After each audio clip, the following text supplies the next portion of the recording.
अस्सलाम वालेकुम, मैं हूं महविश और आप देख रहे हैं टेस्ट ऑफ लाइफ। आलू बुखारे की रेसिपी आज आप लोग से शेयर करूंगी। हम इसको बनाएंगे फ्रेश आलू बुखारे से और बिल्कुल भी हम इसे प्रिजर्वेटिव या कलर का इस्तेमाल नहीं करेंगे। बहुत ही ये मज़े की बनती है। गला मेरा थोड़ा सा ख़राब है, हो सकता है वाइस आपको थोड़ी सी इरिटेट करे, तो उसके लिए माजरत। तो आज स्टार्ट करते हैं वीडियो को। तो आलू बुखारे की चटनी बनाने के लिए 1 गिलास हम पानी ले लेंगे और फ्रेश आलू बुखारा में चाहिए होगा 1.5 kg का मैं इस्तेमाल करूँ। आलू बुखारा डालते हुए आपने इसको अच्छी तरह से गिन लेना है कि कितने आलू बुखारे के पीसीस आप इस चटनी में इस्तेमाल कर रहे हैं। क्यों करना है आपने ये काम, ये मैं आगे जाके वीडियो में आपको बताऊंगी, लेकिन आपने ज़रूर करना है। गिनकर आपने आलू बुखारे डालने हैं पानी में। अब इसे कवर कर देंगे, मीडियम आंच पर 10 मिनट के लिए पकने देंगे। 10 मिनट हो चुके हैं और आप देख सकते हैं आलू बुखारा हमारा काफ़ी हद तक गल चुका है। अब इसमें 1 कप हम चीनी डाल देंगे। आप 1 से 2 कप चीनी इस्तेमाल कर सकते हैं, डिपेंड करता है आपके आलू बुखारे पे। अगर आलू बुखारा आपका मीठा है तो 1 कप चीनी ठीक है, लेकिन अगर आपके आलू बुखारे बहुत ज़्यादा खट्टे हैं तो आप 2 कप तक चीनी डाल सकते हैं इस रेसिपी में। ये चटनी ज़रा खट्टी मीठी ज़्यादा अच्छी लगती है, लेकिन अगर आपको मीठी चटनी पसंद है तो आप 2 कप चीनी का इस्तेमाल करिएगा। मेरे आलू बुखारे ज़्यादा खट्टे नहीं थे, इसलिए मैंने 1 कप चीनी का इस्तेमाल किया 1.5 kg आलू बुखारे में। तो आप अपने हिसाब से चीनी को एडजस्ट बिल्कुल कर सकते हैं, रेसिपी बिल्कुल भी ख़राब नहीं होगी। और 1 टीस्पून लाल मिर्च और थोड़ा सा नमक मैंने इसमें डाल दिया है।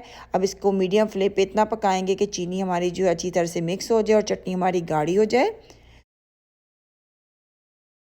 चटनी को पकाते हुए 10 मिनट हो चुके हैं और आप देख सकते हैं चटनी हमारी बिल्कुल गाढ़ी होना शुरू हो गई है और जिसके अंदर आलू बुखारे साबित साबित नज़र आ रहे थे वो भी अच्छी तरह से मिक्स हो गए हमारी चटनी में।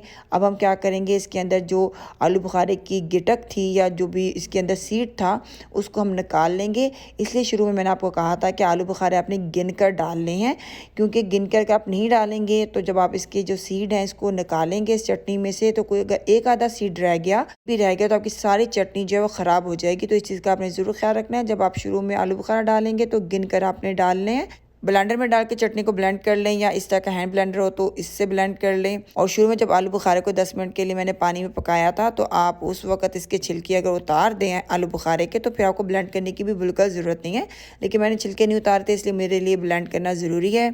आप देख सकते हैं बहुत अच्छी तरह से मैंने आलू बुखारे को ब्लेंड कर लिया है। और जो आलू बुखारे के हमने सीड निकाले थे वो वापस इस चटनी में ऐड कर देंगे, क्योंकि ये खूबसूरती होती है इस चटनी की, तो इसको वापस में शामिल कर देंगे। अगर आप नहीं डालना चाहते हो आप बेशक इसको ना भी डालें। 1 टीस्पून गर्म मसाला डालेंगे और ये मेरे पास है मेलन सीड, ये डाल देंगे गर्म मसाले के साथ और मेलन सीड के साथ। बस 1 से 2 मिनट इस चटनी को पकाएंगे। कोई भी आपको फूड कलर डालने की इसमें बिल्कुल भी ज़रूरत नहीं है, क्योंकि फ्रेश आलू बुखारे का एक बहुत अच्छा नाइस अपना कलर होता है, तो बिल्कुल भी आपने इसमें कलर ऐड नहीं करना है। अगर आपको लगे कि आपके आलू बुखारे का कलर इतना अच्छा नहीं है तो आप डाल सकते हैं स्टेप पे कलर। तो हमारी चटनी हो गई है तैयार। इसको कर लेंगे ठंडा और ठंडा होने के बाद किसी भी एयरटाइट जार में आप इसको बंद करके फ्रिज में रख सकते हैं। 1 मंथ तक ये बिल्कुल भी ख़राब नहीं होती है।